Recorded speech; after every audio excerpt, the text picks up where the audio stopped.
ఆమె ఆశీస్సు.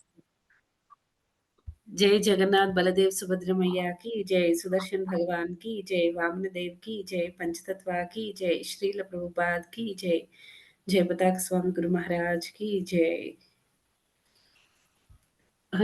ఈరోజు మనం ప్రార్థనలు. ఓం అజ్ఞానతిమిరంధస్య జ్ఞానాంజనశలాకయా చక్షురున్మిళితం యేన తస్మై శ్రీ గురవే నమః. श्रीचैतन्यमनोभीष्टं स्थापितं येन भूतले स्वयं रूपः कदा मह्यं ददाति स्वपदान्तिकं. नमो विष्णुपादाय कृष्णप्रेष्ठाय भूतले श्रीमते भक्तिवेदान्त स्वामिन्निति नामिने. नमस्ते सरस्वते देवे गौरवाणी प्रचारिणे निर्विशेष शून्यवादी पाश्चात्य देशतारिणे. जय श्री कृष्ण चैतन्य प्रभु नित्यानंद द्वैता गदाधर श्रीवासादि गौरभक्तवृंद. हरे कृष्णा कृष्णा कृष्णा हरे हरे, हरे राम राम राम हरे हरे. ఈరోజు మనం 3వ అధ్యాయం కర్మయోగం నుండి 12వ శ్లోకం చూద్దామండి. ఇష్టాన్ భోగాన్ హి వో దేవా దాస్యంతే యజ్ఞభావితాః తైర్దత్తాన ప్రదాయైభ్యో యో భుంక్తేస్తేన ఏవ సహా. భావము: వివిధ జీవనావశ్యకములను ఒనగూర్చు దేవతలు యజ్ఞముచే సంతృప్తి నొంది మీకు కావలసినవన్నీయును ఒసంగుదురు. వాటిని ఆ దేవతలకు అర్పింపకయే తాను అనుభవించువాడు నిక్కముగా చోరుడే అగును. 13వ శ్లోకం. యజ్ఞశిష్టాశినః సంతో ముచ్యంతే సర్వకిల్బిషైః భుంజతే తే త్వఘం పాపా ఏ పచంతి ఆత్మకారణాత్. భావము: యజ్ఞమున అర్పింపబడిన ఆహారమును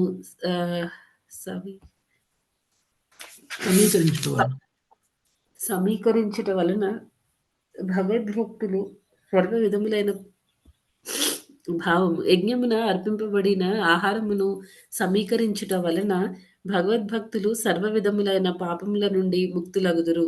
తమ ప్రియము కొరకే ఆహారమును సిద్ధము చేసుకొనువారు కేవలము పాపములనే భుజింతురు. ఈరోజు మనం 12, 13 శ్లోకాలు చూద్దామండి.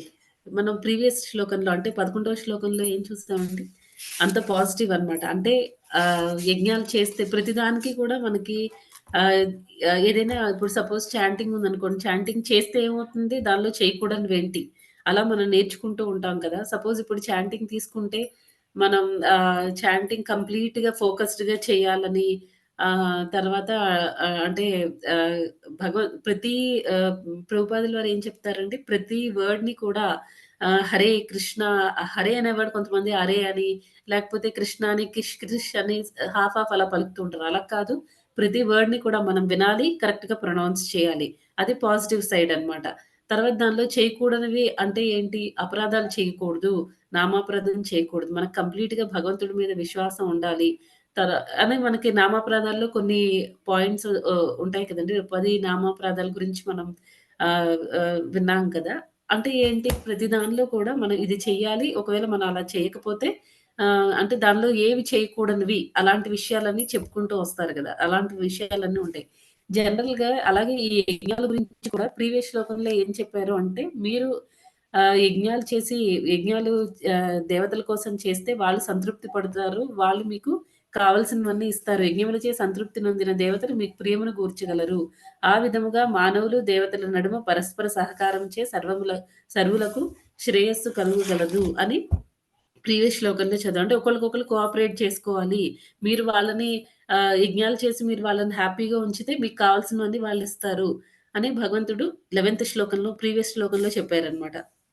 ఈ 12వ శ్లోకంలో ఏం చెప్తున్నారు, ఒకవేళ మీరు అంటే దేవతలు మనకు కావాల్సినవన్నీ ఇస్తారు. వాటిని ఆ దేవతలకు అర్పింపకుండా తాను అనుభవించువాడు నిక్కముగా చోరుడే అగును అని ఈ శ్లోకంలో చెప్తున్నారు. ఒకవేళ మనం ఏది చేసినా వాళ్ళకి సమర్పించాలి. వాళ్ళకి సమర్పించి మనం తీసుకోవాలి అనే విషయాన్ని ఇక్కడ చెప్తున్నారు. ఒకవేళ అలా చేయకపోతే మనం చోరులమవుతాము అనే విషయాన్ని ఈ 12వ శ్లోకంలో భగవంతుడు చెప్పారనమాట.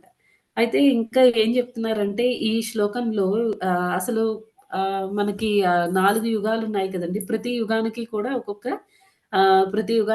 ఒక్కొక్క హ్మ్, అంటే మనం ఏం చేయాల్సిందేంటి భగవంతుడిని లేకపోతే తృప్తిపరచడానికి, భగవంతుడిని మనం ఏ రకంగా సేవ చేయొచ్చు అని ప్రతి యుగానికి కూడా ఒక్కొక్క యుగ ధర్మం ఉంది. ఆ రకంగా ఏంటంటే ఫస్ట్ యుగం ఏంటండి? ఫస్ట్‌ది కృతయుగం. కృతయుగం. కృతయుగం. ఆ! దానిలో ఏం చేయాలంటే మెడిటేషన్ చేయాలి అనే విషయాన్ని స్పష్టంగా క్లియర్‌గా చెప్పారనమాట. నెక్స్ట్ త్రేతాయుగం. త్రేతాయుగంలో ఏం చెప్పారు? యజ్ఞ యాగాదులు చేయాలి అని చెప్పారు. నెక్స్ట్ థర్డ్ యుగమైన ద్వాపర యుగంలో ఏం చేయాలి అన్నారు? పరిచర్యాయం. అంటే చాలా పక్కాగా అంటే ఇప్పుడు మనం చేస్తున్నట్టు మనం ఇంట్లో డీటీస్ ఉన్నా సరే విగ్రహారాధన అవి మనం ప్రాపర్‌గా చేయట్లేదు. కానీ అప్పుడదంతా పర్ఫెక్ట్‌గా చేయాలనమాట. మనం ఆ విగ్రహారాధన అవన్నీ ద్వాపర యుగానికి సంబంధించిందని. అలాగే కలియుగానికొచ్చేసరికి కలియుగంలో సంకీర్తన యజ్ఞం చేయాలి అని ప్రతి యుగానికి కూడా ఒక్కొక్క యుగ ధర్మం ఉందనమాట. అయితే ఏ యుగానికైనా ఎందుకు మనం అవన్నీ చెయ్యాలి, యజ్ఞయాగాదులు అవన్నీ చెయ్యాలి అనే విషయాన్ని చెప్తున్నారు. ఎందుకు మనం ఆ యజ్ఞాలు అవన్నీ చెయ్యాలి అంటే ఇప్పుడు దేవతలు, దానవులు ఇద్దరు ఉంటారు. దేవతలంటే ఎవరు? ఎవరైతే విష్ణుమూర్తికి భక్తులుగా ఉండి, ఆయన సేవలో ఎప్పుడూ ఉండాలి అని అనుకుంటారో అలాంటి వాళ్ళు దేవతా స్వభావం కలిగిన వాళ్ళని దేవతలు అని అంటారనమాట.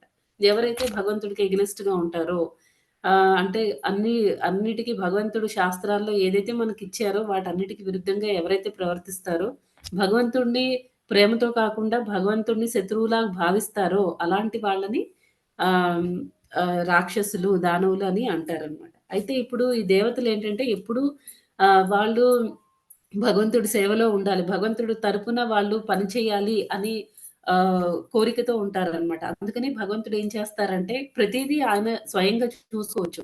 కాకపోతే ఏంటంటే ప్రతి ఒక్కళ్ళని తన సేవలో ఆహ్, వినియోగించాలి. ఎందుకంటే వాళ్ళు చెయ్యాలి అని ఆతృతతో ఉన్నారు కాబట్టి ప్రతి ఒక్కళ్ళని ఆయన సేవలో ఆయన వాడతారనమాట. ఆ రకంగా ప్రతి మన గవర్నమెంట్‌లో ఏ రకంగా అయితే డిపార్ట్‌మెంట్స్ ఉంటాయో అదే రకంగా ఈవెన్ ఈ స్పిరిచ్యువల్ భగవంతుడు ఈ మెటీరియల్ వరల్డ్‌ని భౌతిక ప్రపంచాన్ని నడిపించడానికి ఒక్కొక్క డిపార్ట్‌మెంట్‌కి ఒక్కొక్కళ్ళ హెడ్‌ని చేస్తారనమాట.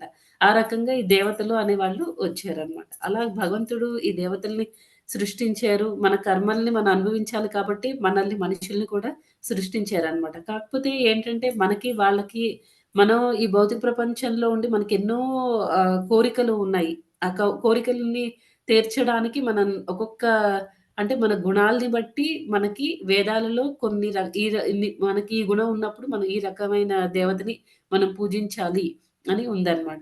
అయితే సపోజ్ ఇప్పుడు మనం సత్వగుణంలో ఉన్నామనుకోండి. సత్వగుణంలో ఎవరైతే ఉంటారో సత్వగుణానికి అధిపతి ఎవరండి? సత్వగుణానికి అధిపతి విష్ణుమూర్తి. కాబట్టి విష్ణుమూర్తిని పూజిస్తారు వాళ్ళు. ఎవరైతే మాంసభక్షణ చేయాలి అని అనుకుంటారో వాళ్ళేం చేస్తారు? కాళీమాతని పూజిస్తారు. ఎవరైతే రజోగుణంలో ఉంటారో బ్రహ్మదేవుడికి అధిపతి. కానీ రజోగుణానికి ఎవరైతే ఉంటారో అలాంటి దేవతల్ని పూజిస్తూ ఉంటారనమాట. అంటే ఇదంతా ఏంటంటే మన గుణాల్ని బట్టి మనం ఏ రకమైన దేవతల్ని పూజించాలి, ఎలాంటి యజ్ఞాలు చేయాలి, మన కోరికల్ని బట్టి ఆ యజ్ఞాల్ని కూడా ఇవ్వడం జరిగింది. అయితే ఫైనల్‌గా మనం ఎన్ని యజ్ఞాలు చేసినా ఫైనల్‌గా ఏదైనా మనకి ఆహ్, ఫైనల్‌గా ఎవరు ఎంజాయ్ చేస్తారు? అంటే ఎంజాయ్ చేయడం ఇన్ ద సెన్స్ మనం ఈ యజ్ఞాలవి చేసినప్పుడు ఆ యజ్ఞాలకి భోక్త ఎవరు అనంటే అది భగవంతుడే అన్నమాట. అది స్వయంగా విష్ణుమూర్తి, శ్రీకృష్ణుడు. అయితే ఇక్కడ ఇంకొక విషయం ఏం చెప్తున్నారు అంటే, మనం ఎన్ని యజ్ఞాలు చేసినా ఫైనల్‌గా మన ఆధ్యాత్మిక స్థితిని మనం పెంపొందించుకోవడానికి అదనమాట. అది మన ఫైనల్ గోల్ అయ్యుండాలి. అంతేకాని ఈ భౌతిక ప్రపంచంలో ఉండి మన కోరికలన్నీ తీర్చుకుంటాము. ఇంకా నాకు ఇప్పుడొకటి తీరిందనుకోండి ఇంకొక కోరికొస్తుంది. ఇంకొకటి దానికి ఎండింగ్ అనేది ఉండదనమాట. కంటిన్యూయస్‌గా మన కోరికలన్నీ తీర్చుకోవడం వల్ల భగవంతుడు ఏం చెప్తున్నారంటే వాళ్ళు ఆహ్, దొంగతో చోరుడితో సమానం అని చెప్తున్నారు. అంటే భగవంతుడు ప్రీత్యర్థం కాకుండా అంటే ఇనీషియల్‌గా కోరికలు తీర్చుకొని అలా ఉన్నా పర్వాలేదు. కానీ మనం ఎందుకు ఈ భౌతిక ప్రపంచానికి వచ్చాము? ఏం చేయాలి? మన అల్టిమేట్ గోల్ ఏంటి? అనేది ఎప్పుడు మన మైండ్‌లో ఉంచుకోవాలనమాట. దీనికి మనం ఈశోపనిషత్తులో గూడా ఒక శ్లోకం వస్తుంది. ఈశావాస్యమిదం సర్వం. ఆ శ్లోకంలో భగవంతుడు ఏం చెప్తున్నారు? భగవంతుడే ఈశా కంట్రోలర్ అన్నమాట. ఆయనే సుప్రీం కంట్రోలర్. మొత్తం ఈ క్రియేషన్ అంతటికి, భౌతిక ప్రపంచం అంతటికి కూడా ఆయనే క్రియేటర్, ఆయనే ఓనర్. ఆయనే సృష్టించారు. ఆయనే ఓనర్ కూడా. అయితే ఇప్పుడు మనం సపోజ్ ఎవరైనా ఓనర్ ఉన్నారనుకోండి, మనకేదైనా కావాల్సి వస్తే ఆ ఓనర్ దగ్గరికి వెళ్లి మనం మర్యాదగా అడగాలి. అడిగితే వాళ్ళు మనకి వాళ్ళకి తోచినంత ఇస్తారు. అంతేకాని మనకి నచ్చినట్టు మనం తీసుకొనొచ్చేస్తే ఏమవుతుంది? మనం దొంగలం అవుతాం. అదే రకంగా ఏంటంటే భగవంతుడు ఈ ఈ ఇదంతటికి ఈ భౌతిక ప్రపంచం అంతటికి కూడా ఆయనే ఓనరు. ఆయన ఓనర్ అయినప్పుడు మనం ప్రతి ఒక్కళ్ళకి కూడా ఆ శ్లోకం ప్రకారం ఏం చెప్తున్నారంటే ప్రతి ఒక్కళ్ళకి కూడా తేన త్యక్తేన భుంజీత. త్యక్తేన అంటే ఆహ్, ప్రతి ఒక్కళ్ళకి కూడా ఇంత కోటా అని అలాట్ చేశారు భగవంతుడు. ఎలా బేస్డ్ ఆన్ దేన్ని బేస్ చేసుకొని ఆయన అలాట్ చేశారు అంటే, మన పూర్వజన్మ కర్మల్ని బట్టి ఇప్పుడు మనం భగవంతుడి పట్ల ఎంత అటాచ్డ్‌గా ఉంటున్నామో, ఈ ఫ్యాక్టర్స్ అన్నిటిని కన్సిడర్ చేసి భగవంతుడు మనకింత అని కోట ఇచ్చారనమాట. అంత మాత్రమే మనం యాక్సెప్ట్ చేయాలి. అంతేగాని వేరే వాళ్ళది తీసుకొని నేను ఎంజాయ్ చేస్తాను అంటే ఏమవుతుంది? అది దొంగ అవుతుందనమాట. దొంగతనం అవుతుంది. అంటే ఇప్పుడు మనం మాస్టర్‌కి మనం అంటే ఎవరైతే మన యజమాని ఉన్నారో, ఆ యజమాని దగ్గర సేవకుడు అనేవాళ్ళు ఎలా ఉండాలి? మనం చేసిన పనిని బట్టి మనకి ఎంతివ్వాలి అనేది వాళ్ళిస్తారు. వాళ్ళు డిసైడ్ చేస్తారు. అలా కాకుండా మనం ఆ యజమాని దగ్గర పర్మిషన్ తీసుకోలేదు.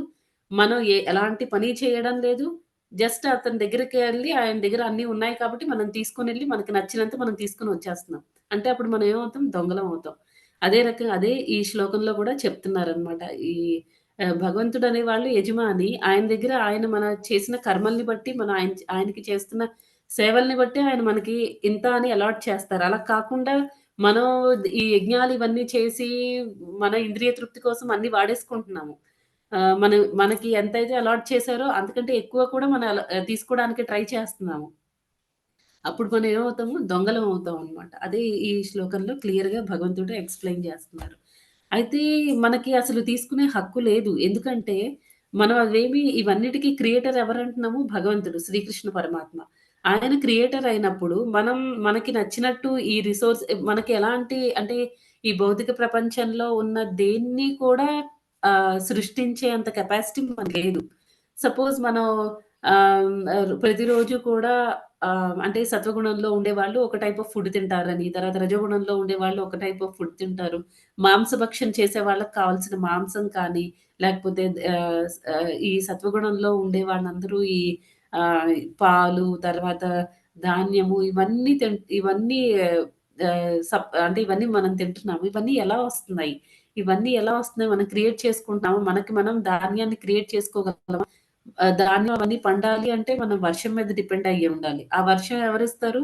వానదేవుడిస్తాడనమాట. అది ఆయనకి ఇవ్వాలి అని ఆయనకి బుద్ధి లేకపోతే ఆయన టైంకి వర్షాలు కురిపించాలి. ఈ టైంలో కురిపించకూడదు. అవన్నీ ఎలాగా ఆయనకి తెలుస్తున్నాయి? ఆయనకి మాస్టర్ ఇంకొకళ్ళున్నారు. అది భగవంతుడనమాట. మనం ఏది క్రియేట్ చేయలేము. తర్వాత మనం సపోజ్ ఈ ఇల్లులు అవి కడుతున్నాము. ఇల్లు తర్వాత పెద్ద పెద్ద బిల్డింగ్స్ అవన్నీ కడుతున్నాము. దానికి కావాల్సిన ముడిసరుకులు అవన్నీ కూడా మనం ఏమి క్రియేట్ చేయలేం. ఇనుము, సిమెంట్ ఇవన్నీ మన ఓన్‌గా క్రియేట్ చేయలేమనమాట. భగవంతుడు అన్నీ మనకు ప్రొవైడ్ చేశారు. దానిలో మనం కొన్ని వాటిని ఉపయోగించుకొని వాటిని జస్ట్ మనం వేరే రకంగా మార్చుకొని మనకి నచ్చినట్టుగా మనం ఉపయోగించుకుంటున్నాం. అంతేగాని ఏ బె బేసిక్ రిసోర్సెస్‌ని మనం క్రియేట్ చేయట్లేదు. మనం దేన్ని క్రియేట్ చేయట్లేదు. అన్నీ భగవంతుడు సృష్టించి ఇచ్చిన వాటిని మనం ఉపయోగించుకుంటున్నాం. అలాంటప్పుడు మనకి అంటే మనకి దేన్ని క్రియేట్ చేసే అధికారం మనకి కెపాసిటీ లేదు. అధికారం కాదు కెపాసిటీ లేదు. తర్వాత దేన్ని మనం ఆహ్, కంట్రోల్ చేయలేము. సపోజ్ ఇప్పుడు మనకి వర్షాలు కావాలనుకోండి, మనం అడగగానే వర్షం వచ్చేస్తుందా? మనం అది కూడా చేయలేము. దేన్ని మనం కంట్రోల్ చేయలేము. ఏది మనకి ఓన్‌గా దీనికి మనం ఓనర్ అని చెప్పడానికి లేదు. మనం ఇక్కడ ఉండి వాడుతున్నవేవి మనవి కాదు. భగవంతుడు మనకి ఇచ్చిన కోట మనకింత అని ఇచ్చారు. దాన్ని మనం ఉపయోగించుకుంటున్నాం. మనం దేనికి ఓనర్ కాదు. ఏది మనకంటూ సొంతంగా లేదు. అలాంటప్పుడు మనకి నచ్చినట్టు మనం వాటిని ఎలా ఉపయోగించుకుంటాము? ఎవరైతే కంటిన్యూయస్‌గా వాళ్ళకి నచ్చినట్టు వాళ్ళు యజ్ఞాలు చేయడం, దానికేదో రిజల్ట్ ఒస్తుంది. దాన్ని వాడుకోవడము. మళ్ళీ దాన్ని భగవంతుడికి సమర్పించకుండా కంటిన్యూయస్‌గా ఇంద్రియ తృప్తి ఇది నాకయిపోయింది. ఈ కోరిక తీరిపోయింది. నాకు ఇంకొకటేదో కావాలి. దానికి సంబంధించిందేదో నేను కర్మకాండలేవో చేస్తాను. చేసి దాన్ని నేను మళ్ళీ నాకు దానికి రిజల్ట్ ఒస్తుంది. దాన్ని మళ్ళీ అనుభవిస్తాను. ఇలా కంటిన్యూయస్‌గా జరుగుతూ ఉంటే, మనం ఇంకా అంటే మనకు అవసరాన్ని మించి మనం వాడుకుంటున్నాము. తర్వాత అసలు ఒక రకంగా చెప్పాలి అంటే ఈ నేచురల్ రిసోర్సెస్ అన్నిటిని కూడా మనం ఏం చేస్తున్నామంటే కంప్లీట్‌గా డెస్ట్రాయ్ చేసేస్తున్నాము. మన అవసరానికి మించి వాడుకొని. అది దానివల్ల ఏమవుతుంది మొత్తం ప్రకృతి అంతటిని కూడా మనం డిస్టర్బ్ చేస్తున్నామనమాట. వాడాల్సిన విధంగా వాడట్లేదు. అవసరానికి మించి వాడుతున్నాం. స్వార్థం ఎక్కువైపోయింది. కోరికలు ఎక్కువైపోయి, ఇంద్రియ తృప్తి ఎక్కువైపోయింది. ఆ రకంగా మనం భగవంతుడికి ఎగనెస్ట్‌గా నడుస్తున్నట్టనమాట. ఎవరైతే ఆ రకంగా ఇంద్రియ తృప్తి చేస్తూ ఉంటారో అలాంటి వాళ్ళని ఈ శ్లోకంలో చోరుడు అని చెప్పారు. మనం అంటే ఇవన్నీ అయితే మరి భగవంతుడే చెప్తున్నారు కదా! ఇక్కడ యజ్ఞాలవన్నీ చెయ్యాలి. చేస్తే మనుషులకు కావాల్సిన కోరికలు తీరుతాయి అవన్నీ. అవును. కాకపోతే ఏంటంటే అవన్నీ లిమిట్‌లో ఉండాలి. మన ఫైనల్ గోల్ మానవ జీవితానికి ఒక లక్ష్యం అనేది ఉందన్నమాట. మన అసలు మనం ఎవరము? ఎందుకొచ్చామిక్కడికి? తర్వాత మనం మళ్ళీ చేరాల్సినదేంటి? అసలు మనకి భగవంతుడికి ఉన్న రిలేషన్ ఏంటి? ఎందుకు మనం ఇక్కడ సఫర్ అవుతున్నాము? ఇలా మనం అవన్నీ మనం ఆలోచించగలగాలి. ఎప్పుడు మన అల్టిమేట్ గోల్‌ని మనం మర్చిపోకూడదనమాట. మన జీవిత ముఖ్య ఉద్దేశాన్ని మనం మర్చిపోకూడదు. అలా మర్చిపోతే మనం చోరులం అని చెప్తున్నారు. అయితే ఈ కలియుగంలో ఈ యజ్ఞాలు ఇవన్నీ చేయడానికి కుదరదు కాబట్టి చైతన్య మహాప్రభు ఏం చేశారండి? ఏం ఇంట్రొడ్యూస్ చేశారు? సంకీర్తన యజ్ఞాన్ని ఇంట్రొడ్యూస్ చేశారనమాట. ఈ సంకీర్తన యజ్ఞంలో ఏంటంటే మనకి ఆహ్, చాలా ఈజీ ప్రాసెస్ ఇది. జస్ట్ మనం ఎక్కడ ఒక వేరే ప్లేస్‌కి వెళ్ళాల్సిన అవసరం లేదు. ఇంకెక్కడైనా మనం అంటే ఆహ్, దానికి అంటే జనరల్‌గా యజ్ఞానికి వాటికి కావాల్సిన ఇంగ్రీడియెంట్స్ అన్నీ చాలా మంచివయ్యి ఉండాలి. ప్యూర్‌గా ఉన్నవి మాత్రమే మనం వాడాలి. అవన్నీ ఉన్నాయి. కాకపోతే ఈ సంకీర్తన యజ్ఞంలో మనం ఏమి వాడం. జస్ట్ మనం మన ఇంద్రియాలని అన్నిటిని మనం భగవంతుడి చరణాల దగ్గర పెట్టుకొని, భగవంతుడిని మన మైండ్‌లో కంప్లీట్‌గా పెట్టుకొని, మనం భగవంతుడి తృప్తి కోసం మనం చాంటింగ్ చేయాలన్నమాట. ఈ సంకీర్తనం అనేది చాలు భగవంతుడిని తృప్తి పరచడానికి. లాస్ట్ సెంటెన్స్ ఏం చెప్తున్నారంటే, కృష్ణ భక్తి భావనను అంగీకరించగలిగిన ప్రపంచ జనులెవ్వరైనను ఈ సంకీర్తన యజ్ఞమును నిర్వహింపగలరు. ఇంకొక ఇంపార్టెంట్ పాయింట్ ఈ శ్లోకంలో అంటే పర్పట్లో ప్రభుపాద ఏం చెప్పారంటే, ఎవరైతే భగవంతుడిని అంగీకరించలేరో అలాంటి వాళ్ళు వేరే దేవతల దగ్గరికి వెళ్తారనమాట. కృష్ణుడిని అంగీకరించలేని వాళ్ళు. హ్మ్. కాబట్టి ఎవరైతే శ్రీకృష్ణ భగవానుడిని అంగీకరిస్తారో వాళ్ళేంటంటే ఇంక యజ్ఞాలు ఇవన్నీ చేయాల్సిన అవసరం లేదు. మనకి పైగా ఈ కలియుగంలో మనకి దొరికేవేవి మంచివి కాదు. అన్నీ కల్తీ. కాబట్టి మనం యజ్ఞాలవి చేయడానికి మనం ఎలిజిబుల్ కాదు కాబట్టి అన్నిటికంటే సింపుల్ అండ్ క్విక్ ప్రాసెస్ తర్వాత ఈ కలియుగానికి యుగధర్మం కూడా ఈ హరే కృష్ణ మహామంత్రాన్ని జపం చేయడం అన్నమాట. జపం చేయడం, కీర్తన చేయడం. అది ఈ శ్లోకంలో చెప్తున్నారు. నెక్స్ట్ ఇంకా 13వ శ్లోకంలో ఏం చెప్తున్నారంటే, యజ్ఞమును అర్పింపబడిన యజ్ఞమున అర్పింపబడిన ఆహారమును స్వీకరించుట వలన భగవద్భక్తులు సర్వ విధములైన పాపముల నుండి ముక్తులగుదురు. తమ ప్రియము కొరకే ఆహారమును సిద్ధము చేసుకుని వారు కేవలము పాపమునే భుజింతురు. ఇక్కడ భగవంతుడు అన్నీ మనకు ప్రొవైడ్ చేస్తున్నారు. సో, మనకి ఏవైతే భగవంతుడు ఇచ్చారో తిరిగి మనం అందులో ఇప్పుడు ఆహ్, మనకి సాలరీ రాగానే మనం ఇన్‌కమ్ టాక్స్ కడతాం. గవర్నమెంట్ ఏమైనా మనకి మీ సాలరీ మొత్తం మాకు టాక్స్ రూపంలో ఇచ్చేయండి అని అడుగుతున్నారా? జస్ట్ కొంత పార్ట్ ఇంత పర్సెంటేజ్ ఈ స్ ఈ స్లాబ్ సిస్టమ్ అవన్నీ ఉన్నాయి. ఈ రేంజ్ నుంచి ఈ రేంజ్ వరకు మీ సాలరీ ఉంటే ఇంత పర్సెంటేజ్ మాత్రమే ఇవ్వండి అని అడుగుతున్నారు. అంతేకాని మీరు ఇంత సంపాదిస్తూ ఉంటే అందులో 100% మాకిచ్చేయండి, గవర్నమెంట్‌కి ఇచ్చేయండి అని ఎవరు అడగట్లేదు. అలాగే భగవంతుడు కూడా ఏంటంటే మనందరికీ కోటా ఇచ్చారు. ఇట్లా మీకింత అని అలాట్ చేశారు ప్రతి ఒక్కళ్ళకి కూడా. దానిలో కొంత మనం భగవంతుడికి సమర్పిస్తున్నాం అంతే. మొత్తం మనం భగవంతుడికి ఇచ్చేయాల్సిన అవసరం లేదు. కాకపోతే ఏంటంటే ఫస్ట్ మనకి ఏదున్నా సరే దానిలో ఫస్ట్‌ది మనం భగవంతుడికి సమర్పించుకోవాలి. దానివల్ల ఏమవుతుంది? మనమే ప్యూరిఫై అవుతామనమాట. మన సంపాదన తర్వాత మనకి భగవంతుడు ఏదైతే ఇచ్చారో అవన్నీ కూడా పవిత్రీకరణ చెందుతాయి భగవంతుడికి ఇవ్వడం వల్ల. లేకపోతే ఏమవుతుందంటే ఈ శ్లోకంలో చెప్పినట్టు మనం పాపాన్ని తీసుకున్న వాళ్ళమవుతాం. ఇక్కడ ఎవరి గురించి మాట్లాడుతున్నారు? భగవంతుడి యొక్క భక్తుల గురించి మాట్లాడుతున్నారు. ప్రీవియస్ శ్లోకంలో ఇంద్రియ తృప్తి ఎవరైతే ఇంద్రియాల్ని ఎక్కువ ఇంద్రియ భోగం చేయాలి అనుకుంటారో అండ్ కృష్ణుడిని ఎవరైతే యాక్సెప్ట్ చెయ్యరో వాళ్ళకి జస్ట్ కోరికలేవో ఉన్నాయి. ఆ కోరికలు మాత్రం తీర్చుకోవాలి. అలాంటి వాళ్ళు దేవతల దగ్గరికెళ్ళి వాళ్ళు యజ్ఞాలవి చేసి కోరికలు తీర్చుకుంటారు. ఈ శ్లోకంలో ఏం చెప్తున్నారు అంటే ఎవరైతే భగవద్భక్తులో అంటే ఏంటి భగవంతుడికి వాళ్ళు కృష్ణుడి కోసం వాళ్ళేదో చేయాలి అనుకుంటున్నారు. అలాంటి వాళ్ళేం చేస్తారండి, వాళ్ళు ఏది చేసినా సరే వాళ్ళకి భగవంతుడి పట్ల ప్రేమ అనేది చాలా ఎక్కువుంటుంది. వాళ్ళు ప్రతి దాన్ని కూడా వాళ్ళకి భగవంతుడు ఏదైతే ఇస్తారో ప్రతిదాన్ని కూడా దీన్ని నేను భగవంతుడి సేవలో ఎలా వాడాలి? ఇల్లు ఇచ్చారనుకోండి, ఈ ఇంటిని నేనెలా క్లాసెస్ చెప్పడానికి అలాంటి వాటికి నేనెలా వాడుకోగలుగుతాను? ప్రతీదీ కూడా వాళ్ళ కోసం వాళ్ళు ఆలోచించుకోరనమాట. భగవంతుడి సేవలో ఎలా వాడాలి అనే దాన్ని ఆలోచిస్తారు.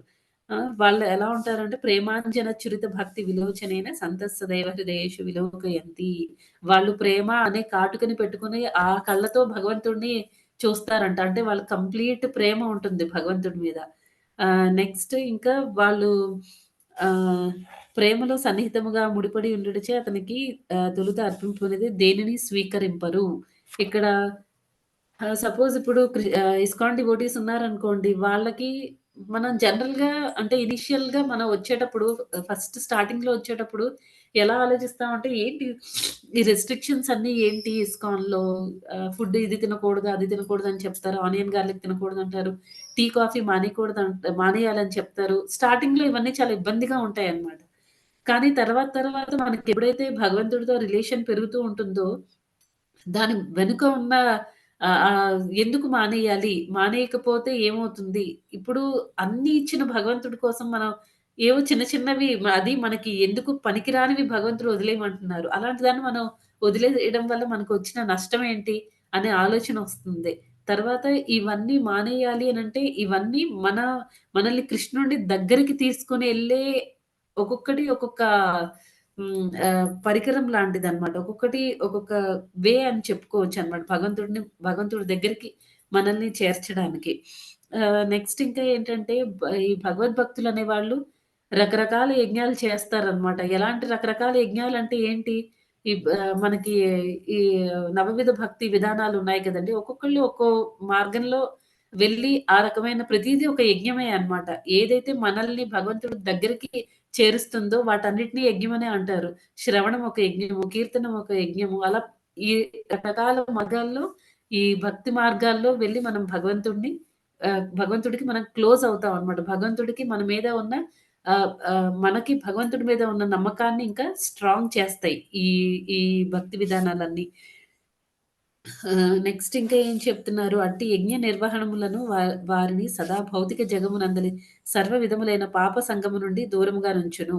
ఎప్పుడైతే మనం భగవంతుడికి క్లోజ్ అవుతూ ఉంటామో, అప్పుడేమవుతుందంటే ఆటోమేటిక్‌గా మనకే తెలుస్తుందనమాట ఆ తేడా ఎలా ఉంటుంది అని. మనకి ఈ పాప కర్మలు అవేవి చేయాలనిపించదు. తర్వాత మనం ఆహ్, అభక్తుల సంఘంలో ఉన్నా సరే, అక్కడ మనం హ్యాపీగా ఉండలేమనమాట. చాలా ఇబ్బందిగా ఉంటాం. ఎప్పుడైతే మనం భగవంతుడికి దగ్గరవుతూ ఉంటామో. నెక్స్ట్ ఇంకా అట్లు కాక తమ ఆనందము కొరకే ఆహారం తయారు చేసుకునేవారు కేవలము చోరులే కాక సర్వ విధములైన పాపములను భుజించిన వారు కాగలరు. దొంగ, పాపి అయిన మనుజుడు ఎట్లు ఆనందము పొందగలడు. ఇప్పుడు ఎప్పుడు జనరల్‌గా మనం బయట కూడా నార్మల్ మనం దొంగల్ని చూస్తే వాళ్ళెలా ఉంటారంటే ఎప్పుడు వాళ్ళకి టెన్షన్. ఏ పోలీసొచ్చి పట్టుకుంటాడో, ఎక్కడ దొరికిపోతానో అని భయంగా ఉంటాడు. అలా కాకుండా మనకి స్టేట్ గవర్నమెంట్ లేకపోతే ఇండియన్ గవర్నమెంట్ ఇచ్చిన రూల్స్ అన్నీ మనం కరెక్ట్‌గా ఫాలో అవుతున్నామనుకోండి. ఏ రూల్స్‌ని మనం బ్రేక్ చేయట్లేదు. అప్పుడు మనం ఎప్పుడు హ్యాపీగానే ఉంటాం. బయట మనం హ్యాపీగా తిరగగలుగుతాం. అందరితో బాగా కలవగలుగుతాం అనమాట. మనలో ఎంత కల్మషాలు అవన్నీ మనం ఎంత ఎక్కువగా ఉంటే మనం అందరికీ అంత దూరంగా ఉంటామనమాట. ఎందుకంటే మనం అంటే మనకి భయం ఎక్కడ దొరికిపోతామో అని భయం ఉంటుందనమాట దొంగలకి. ఇక్కడ కూడా అలాగే చెప్తున్నారనమాట. ఏమంటున్నారంటే ఎవరైతే భగవంతుడికి సమర్పించకుండా వాళ్ళ కోసం వాళ్ళు మాత్రమే తింటారో, అలాంటి వాళ్ళేంటి యజమాని నుంచి దొంగలు ఏ రకంగా అయితే యజమానికి తెలియకుండా తీసేసుకుంటారో, ఇక్కడ మనం ఏంటంటే మన ఇంద్రియ తృప్తి కోసం మనం జస్ట్ భగవంతుడిచ్చిన దాన్ని భగవంతుడు మనకిచ్చిన ఫెసిలిటీస్‌ని ఓవర్‌గా యుటిలైజ్ చేసుకుంటున్నాం. ఆ రకంగా దొంగలం అవుతాం అన్నమాట. అది ఎన్నడూను సాధ్యము కాదు. కనుకనే జనులు సర్వవిధములుగా ఆనందమయులగుటకు సులభమైన సంకీర్తన విధానమును నిర్వహించుటనే వారికి నేర్పవలసి ఉన్నది. లేనిచో ప్రపంచమునందు సుఖము గాని, శాంతి గాని నెలకొనజాలవు. ఇంకా ప్రభుపాద ఏం కంక్లూడ్ చేస్తున్నారంటే అన్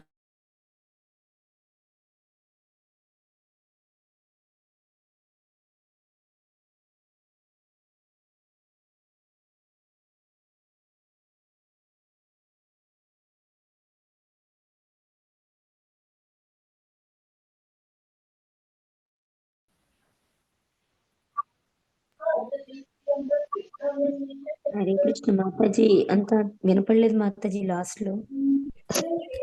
ఎక్కడి నుంచి వినిపించలేదు మాతాజీ.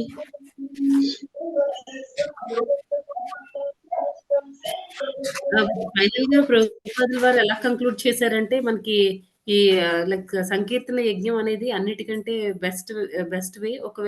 దానిలో అది మనకి ప్యూరిఫికేషన్ ప్రాసెస్ ప్లస్ మనం భగవంతుడిని ఈజీ వేలో చేరుకోవచ్చు. అదండి final conclusion. Thank you Mataji. Hare Krishna. Hare Krishna Mataji. Hare Krishna Mataji. Hare Hare Krishna Mataji. Happy దండవత్ న్యూ ప్రణామం. Year Mataji. Happy Krishna Mataji. Krishna conscious new year Mataji. అవును మాతాజీ. అదే కరెక్ట్. అంటే ఓన్లీ తినడం అనే కాదు మాతాజీ. అంటే ఆహారం అనే కాదు మిగిలినవి కూడా ఇప్పుడు మనం కొత్త బట్టలు అవి కొనుక్కుంటాం కదా! కొత్త బట్టలు కానీ ఏదైనా ప్రతీదీ మాతాజీ పెన్ కానీ అలాంటివి కూడా ప్రతీదీ మనం ఏది వాడినా భగవంతుడికి సమర్పించి మనం ఆహ్, వాడుకోవాలి మాతాజీ. అది. మొత్తం ఏ వస్తువైనా సరే స్వామికి ఏదైనా సరే. అవును మాతాజీ. ఒక్కొక్కసారి మనం కొత్తగా ఫ్రిడ్జ్‌లు, వాషింగ్ మెషీన్‌లు అవి కూడా కొనుక్కుంటాం కదా! అవి అవును కూడా మాతాజీ. భగవంతుడికి సమర్పించడం అంటే జస్ట్ మనం అవి మామూలుగా పూజ అవి చేస్తాం కదా మాతాజీ. జస్ట్ బొట్టు పెట్టి అలా. అవును మనం మాతాజీ. భగవంతుడిని తలుచుకొని వాడాలి మాతాజీ. అట్‌లీస్ట్ మనకి ఆ గ్రాటిట్యూడ్ ఉండాలి. కృష్ణ ఇది నువ్విచ్చింది మాకు, నువ్వు మాకిచ్చింది అని మనం గ్రాటిట్యూడ్ చూపించాలి. హరే కృష్ణ మాతాజీ. అసలు ఈ భౌతిక జగత్తులో గాని సమస్తము ఆయన ఇచ్చినవే. ఆయన ఇచ్చిన వాటిని ఆయనకి సమర్పించడానికి అసలు ఆ స్మృతి అనేది రావట్లేదు. మా అందరికీ అనిపిస్తుంది మాతాజీ. ఈ కాన్షియస్ లోకి వచ్చిన తర్వాత తెలిసింది. మరి దీంట్లోనే సమస్త వనరులు ఈ కొండలు గాని, రాళ్ళు గాని, రప్పలు గాని, అన్ని చెట్లు అన్ని కూడా ఆయన ఇచ్చినవి. కానీ ఆయనకి సమర్పించాలి అనేటువంటి విషయం మాత్రం ఈ కృష్ణ కాన్షియస్ లోకి వచ్చిన తర్వాత తెలుసుకున్నాం మాతాజీ. ప్రతి ఒక్కటి ఆయన ఇచ్చిన దానికి సమర్పిస్తే నా బిడ్డలు నాకు తిరిగి సమర్పించారనేటువంటి ఒక ఆ వాత్సల్య భావన భగవంతుడికి మన మీద ఉంటుందని ఆ మీరు చెప్పే క్లాసెస్ ద్వారా అర్థమవుతుంది మాతాజీ. ఇప్పుడు పాపం ఇప్పుడు మనకి కనుక మన తండ్రి కనుక పిల్లలకి ఏమైనా తీసుకొచ్చారనుకోండి, ఏదైనా ఫుడ్ ఏదైనా ఇష్టమైన స్వీట్స్ కానీ తెస్తే తిరిగి తండ్రికి ఇస్తే ఆయన ఎంత హ్యాపీ అవుతాడు. ఆయన తెచ్చిందే గాని ఆయనకి ఇస్తే అమ్మ నా బిడ్డ నాకు ఇచ్చాడు అని ఒక ఎట్లా ఫీలింగ్ ఉంటుందో అలా మనం కూడా ఇస్తే కృష్ణ భగవానుడికి అమ్మ నేను ఇచ్చిన తిరిగి నా బిడ్డలు నాకు ఇస్తున్నారు అని అట్లా ఆయన ఫీల్ అవుతారు అని అట్లా ఆ ఫీల్ వస్తుంది మాతాజీ మీరు చెప్పే క్లాసెస్ వింటుంటే. అవును మాతాజీ. కరెక్ట్. అవును మాతాజీ. మాతాజీ అలా మనం తిరిగి సమర్పించడం వల్ల స్వామికి మనకి కొంచెం ప్రేమ బంధం అయ్యని స్ట్రాంగ్ అవుతాయి కదా. డెఫినెట్‌గా మాతాజీ. మెయిన్ పర్పస్ అదే మాతాజీ. ఈ శ్లోకాస్‌లో అన్నీ అదే చెప్తున్నారు. భక్తి అంటేనే అది ప్రతి దాన్ని కూడా మనం భగవంతుడికి సమర్పించాలి. మెయిన్ అన్నిటికంటే ఫైనల్‌గా ఏంటంటే భగవంతుడి పట్ల మనకి ఆ భక్తి, ప్రేమ అన్నీ ఇంక్రీజ్ ఎప్పుడు పెరుగుతూ ఉండాలి మాతాజీ. ఫైనల్‌గా అది జరగాల్సిందే. మాతాజీ వినాయకుడు కూడా దేవీ దేవతల్లో ఒకరు కదా. అవును మాతాజీ.